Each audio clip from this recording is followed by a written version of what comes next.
জীবন হেরো আচ্ছা মার বইলে দেখো মদন হেরা দর্শক মন্ডলী মোদের সবল মার বইলে দেখো মদন হেরা তাহাকর হইরি মহাদেবটি ଥିଲା কাহিকে মহাদেব কোপরে ভস্ম হয়েছি এড়ু করি হইরি দেখো মহাদেব চন্দি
মা বলে কেতে অর্থন্ধি রহিল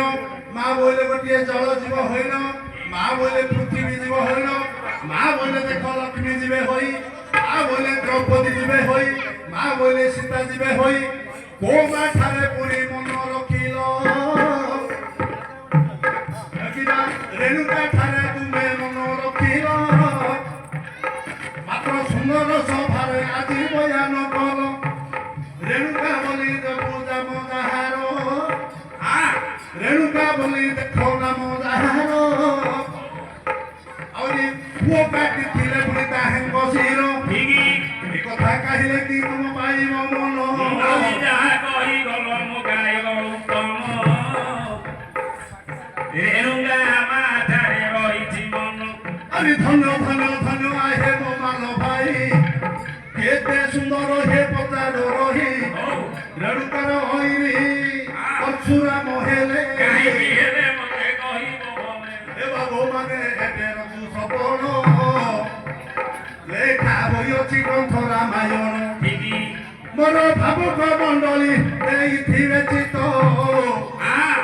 ଆଜି ବୁଝାଇ କହିବା ହେ ରାମାୟଣ ଗ୍ରନ୍ଥ ଦିନେ ଜମଦଗ୍ନି ଦେଖ ବାବୁ ପଳାଇ ଗଲେ ମାତ୍ର ଗଙ୍ଗା କୂଳେ ଯାଇ ବାବା ତର୍ପଣ କଲେ ଆରି ଭାରିରା ତାଙ୍କର ଏ ରେଣୁକା ଗଲେ ସମୟରେ ପୁରୀ ଜୋର ହେନଥିଲେ ଜଳକୁ ଧର ଆରେ ମୋ ପ୍ରାଣ ଧନ ଜମଦଗ୍ନି ରେଣୁକାକୁ ଧରିକିରି ଗଙ୍ଗା କୂଳକୁ ଗଲେ ପିତୃଲୋକ ଲୋକଙ୍କୁ ଜଳଦାନ ଦେବା ସମୟରେ ଏ ସମୟରେ ବାବୁ ହେ ଆକାଶରେ ଇନ୍ଦ୍ରଙ୍କ ନନ୍ଦନ ଚିତ୍ରସେନ ଯାଉଥିଲା ସେ ପ୍ରତିବିମ୍ବ ଗୋଟିକ ପୁଣି ମନରେ ପଡ଼ିଲା ଏ ସମୟରେ ରେଣୁକା ପୁଣି ମନାଇ ନଦେଲା ଯମଦଗ୍ନି ରାଗେ କର କର ହୋଇଲେ ତମରା ଆଲୋ ଚଣ୍ଡାଳି ନାରୀ କେଡ଼େ କର୍ମ କଲୁ ମୋର ପିତୃ ଲୋକକୁ ଜଳଦାନ ଦେବା ବେଳେ ପର ପୁରୁଷରେ ମନ ରଖିଲୁ ବୁଝିପାରିଲ ହେଲେ ଜନ୍ମଦଗ୍ନି ରେଣୁକାକୁ ଧରି ଗଙ୍ଗା କୂଳକୁ ଗଲେ ପିତୃଲୋକକୁ ଜଳଦାନ କଲେ ଜଳଦାନ କରିବା ସମୟରେ ଇନ୍ଦ୍ରଙ୍କର ପୁଅ ଚିତ୍ରସେନ ଆକାଶରେ ଯାଉଥିଲେ ରଥ ବାହିକିରି ତାଙ୍କର ଯେତେବେଳେ ପ୍ରତିବିମ୍ବ ପଡ଼ିଗଲା ମାନେ ତାଙ୍କର ଗୋଟେ ଛାଇଟା ସେ ଛାଇଟା ଯେତେବେଳେ ପଡ଼ିଗଲା ଜଳଚଳିରେ ଗୌଡ଼ ଲୋକ ନେଇ ହେଲେ ତା ଉପରେ ଦୃଷ୍ଟି ପଡ଼ିଗଲା ରେଣୁକାର ଏ କଥା ଜାଣିଲେ ଯମଦଗ୍ନି ରାଗେ କର କର ସେଦିନ ହୋଇଲେ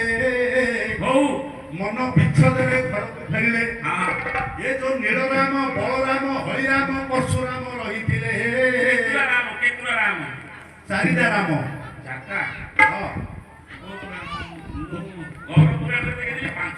ପାଞ୍ଚଟା ରାମ ଅଛି ଆଉ ଗୋଟେ ପରଶୁରାମଙ୍କୁ ମିଶେଇଲେ 5 ନୀଳରାମ ବଳରାମ ବଳରାମ ପରଶୁରାମ ଆଉ ରାମ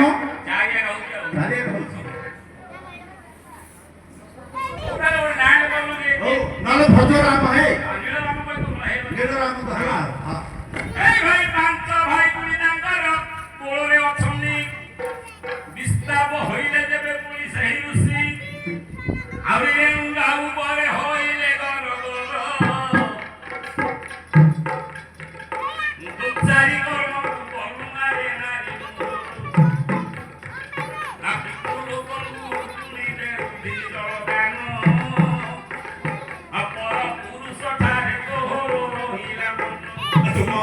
সুন্দর তুম গীত সুন্দর সেটা হইছ পুণে যজ্ঞ সারর কেড়ে সুন্দর হে বন্দনা করুছ মাত্র জোটা জোটি করি তুমে পচারিছ জোটা জোটি পাঠ গাহান জোটা জোটি পাঠ শুনিয়ে গাহান জটিলে সিনা গাহান হে করিবে পাঠ দিন জমদগ্নি দেলে বুঝাই মন দেই শুন আগে যোগ্য তরয় নারী গায় শুন হে করন্তু আলোচন সমানে কহিলে সময় যাউছি বিতীর্ণ আচ্ছা ইয়ে তো চারি পুଅ তাঙ্কর পাশে ଥିଲେ ঠিকে জমদগ্নি চারি পুଅକୁ বুঝাই କହିଲେ আরে মনু তোমারা বিজবিরে গলা হইল এ পাপিলি মুন্ড তুমি দিও কাটি পাপিলি মুন্ড তুমি কাটি দিও হইল বলে সে দিন তাঙ্ক চারি পুଅ কাহিকে চারিটা নন্দন বাবু রহিল নଥିଲେ ବାପାଙ୍କ ଆଗରେ କରପତ୍ର ଯୋଡ଼ିଲେ ମା ଠାରୁ ବଳି ଆଉ ସଂସାରରେ ନାହିଁ ସହସ୍ତରେ ମାକୁ କିପରି ମାରିଦେବି ମୁହିଁ ମାରି ନ ପାରିବି ଆହେ ପିଅର ତୁମ ପାଦ ତଳେ ଯୋଡୁଅଛି କର ଠିକ ଆସିଲେ ପରଶୁରାମ ଶୁଣ ହେ ପଣ୍ଡିତ ଜମଦଗ୍ନି କହିଲେ ତୁଣି ପରଶୁରାମ ପାଶ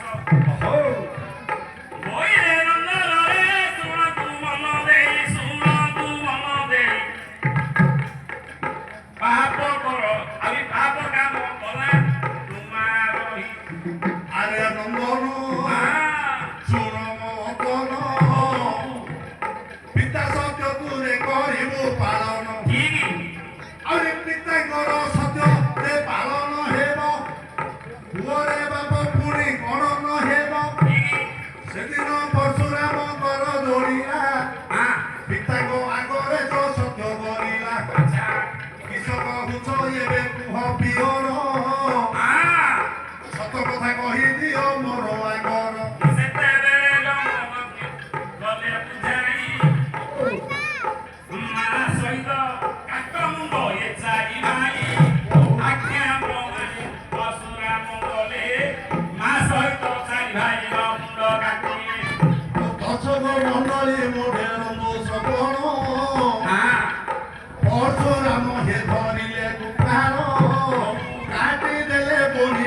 ରସିର ଚାରି ଭାଇ ମୁଁ ମଧ୍ୟ କାଟି ନଦେଲେ ଦଣ୍ଡା ଦଣ୍ଡା ହୋଇ ବାବା ଗଡ଼ୁ ନଥିଲେ ଥର ଥର ହୋଇ ରକ୍ତ ହୋଇ ଯାଉଛି ଜମଦଗ୍ନି ହେ ଆନନ୍ଦ ହେଉଛି ଧନ୍ୟ ଧନ୍ୟରେ ଗୁଣବନ୍ତ ନନ୍ଦନ ତୋର ସଙ୍ଗରେ ଆଜି କରିବି ପ୍ରେମ ଭାଇ ପ୍ରେମ ବୋଲେ କ'ଣ କେତେ ପ୍ରକାର ନା ସ୍ନେହ କରିବି କାହିଁକି କେତେ ପୁଅ ଅଛନ୍ତି ମୁଁ ପୁଅ ନାହିଁ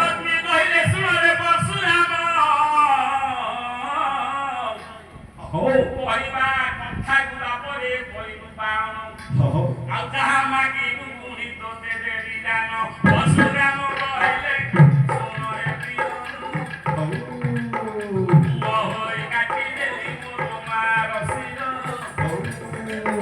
ମୋର ଭାଇ ତାଙ୍କର ହେ ବାପା ସମାନ ଚାରି ଭାଇଙ୍କ ରସିରକୁ ଦେଇଛି କାଟେନ ଆପଣ ଯଦି ମତେ କହିବ ପ୍ରସନ୍ନ ପାଞ୍ଚ ଜଣ ଯାକ ଦିଅ ଜୀବଦାନ ଆରେ କଥା ତୁ କହିଲେ ବାବୁ ପିତା କି ଜାଣ ସେଦିନ ଜମଦଗ୍ନି ଦେଲେ ଉଠାଇ ମନ ଦେଇ ଶୁଣ ଆଜ୍ଞା ଯଜ୍ଞ ତବାଇ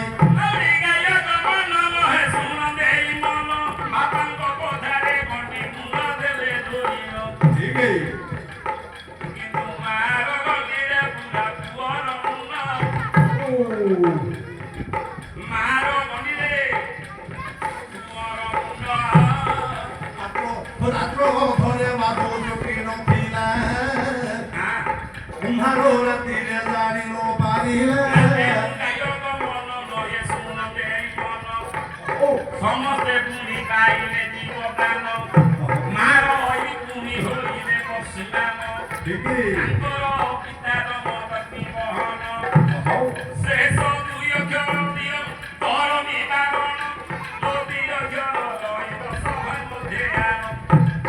ଫସଲ ମୋହର ରହିଛି ସିଆରେ ପୁରାଣକୁ ନେଲେ ଆପେ ଆପେ ହେଲେ ବାପାର ନାମ ଚାରି ଅକ୍ଷର ପଇସା ନବ ହାଡ଼େ ହାଡ଼େ ପ୍ରଶ୍ନ ପଚାରେ ପଳଉଛି ତମେ ତ ଛିଡ଼ା ହଉ ହଉ କେତେ ପଇସା ମିଳିଲାନି ଆମେ କେମିତି ନବୁ ଏବେ ସକାଳୁ ବାଡ଼େଇ ହଉଥିବେ 3 ଟଙ୍କା ହେଇନି ଭାଇରେ ଛିଡ଼ା ହେଉ ହେଉ ପଇସା ଦିଅ ଦେଉଛନ୍ତି କାହିଁକି ଜାଣିଛ ନା କାହିଁକି ତମେ କିଛି ଜାଣିଥିବ ଯେହେତୁ 40 କି 50 ବର୍ଷ ହେଲା ଥାଉ ନଥାଉ କି ଡାକୁ ନ ଡାକୁ ମୁଁ ଆଉଛି ଯେ ସତଗୁଡ଼ା ଭଳିଆ ତେଣୁ ଆସିଲେ ଟଙ୍କା ଦିନା ଦଉଛନ୍ତି ସେଥିପାଇଁ ମଣିଷ ତ ଲୋଭ ଅଛି ନା କ'ଣ ଆଜ୍ଞା ମଲା ପର୍ଯ୍ୟନ୍ତ ଲୋଭ ଜୀବ ମଲା ମାତ୍ରେ ଲୋଭ ହେଉ ଆମ ପ୍ରଶ୍ନର ଉତ୍ତର ଆରେ କ'ଣ କହିଲେ ଆପଣ ଚାରି ଅକ୍ଷର ଜମଦଗ୍ନି ଦଗ୍ନି କାଟିଦେବି ଜମ ରହିଲା ଜମ ବୋଲି 2 ଅକ୍ଷର ଦେଲ ବୁଝାଇ ତାହାର ଭକ୍ତି କିଏ କହିବ ଏ ଭାଇ ତାହାଙ୍କର ଭଗ୍ନି ଦେଖ ଯମୁନା ହୋଇ ଜମଙ୍କର ଭଉଣୀ ହେଲେ ଯମୁନା ହେଲା ତାପରେ କଥା ହେଲେ ଭାଇରେ କିସ କହିବି ଆଙ୍କ ଗୁଣଗ୍ରାମ ଗୋଟେ ବର୍ଷ ଆମ ସମସ୍ତ ଗାହାଣକୁ କରିଦେଲେ ନିଉନ ଯୋଉଠିକି ଗଲେ ମଧ୍ୟ ବାଉରୀ ବନ୍ଧୁ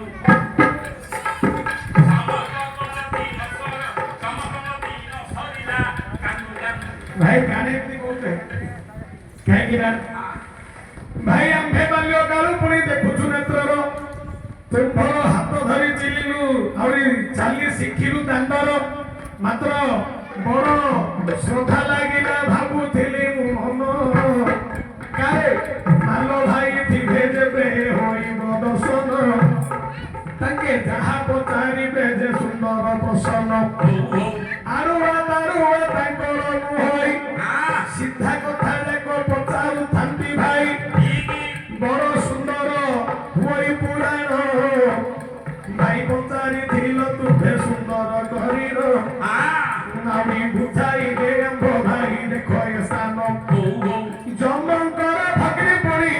ଯମୁନା ହେଲା ଆଜ୍ଞା ତାଙ୍କର କୋଳରେ କେ ଖେଳୁଥିଲା ଯୋଉଦିନ କୁମ୍ଭୀ ମାତା ଦେଖ ପୁଅ ପାଇଲା ତାହାର ନାମ কর্ণ অটই হ্যাঁ ভসাইলে কুন্তি যমুনার যে নয় হৌ হৌ ভাসি ভাসি পুরি সে গলে কর্ণ হ্যাঁ আউরে তাঙ্ক কোলে কে খেলুথিলা শুণ আচ্ছা যমুনা কুলে গেলি কতম্ব মূলে মরি করুথিলে সর্বদা দেবতা বন্য মারি সে যমুনা কূলে করুথিলে সে গেলি জানার অটই কৃষ্ণ বন্য মারি হৌ হৌ যমুনা কদম্ব বৃক্ষ মূলে যাইল সদা গেলি করুথান্তি কৃষ্ণ ভগবান হৌ হৌ আজি শ্রীকৃষ্ণ কি হইল প্রসন্ন নাবি ভূষণ নামতে কহিবরানো ভাই হে কৃষ্ণଙ୍କର ভূষণ দেউছি কହି କେତେ ପଦାର୍ଥ ସିନା ଥିଲେ ଭାଗଗ୍ରାହୀ ମାତ୍ର ମସ୍ତକକୁ ଦେଖ ଯେ ସୁନ୍ଦର ଆଜ୍ଞା ମୟୂର ଚୂଳ ଗୋଟି କମଟେ ତାଙ୍କର ସେ ମୟୂର ଚୂଳରେ ମନ ବହି ଅଛି ସତର ଏବେ ବଢାଇ ଦେଲି ହସ୍ତର ଭାଇନା ମୋର ଏବେ ବଢାଇ ଦେଲି ହସ୍ତର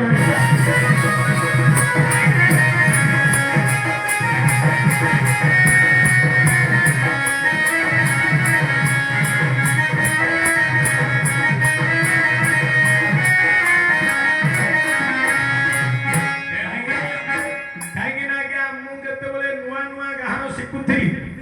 ଏମାନଙ୍କ ସାଥିରେ ବୁଲି ବୁଲିକିରି ଏମାନଙ୍କ ଦ୍ୱାରା ପ୍ରତ୍ୟେକ ଗ୍ରାମ କନ୍ଦିରେ ଯାଇକିରି ପରିଚିତ ହେଇଛି ଆଉ ଆମର ମାଲ ଭାଇ କହୁଛନ୍ତି ଏମିତି ଆସ ଢକୁଆରେ ହବ ହେ କେଡ ବଡ ହେଲେ ମଧ୍ୟ ତମ ପାଖରେ ଆମେ ଛୋଟ ଆକା ନାହୁଁ ହେଉ ପ୍ରଚାର ପ୍ରଚାର ଭାଇ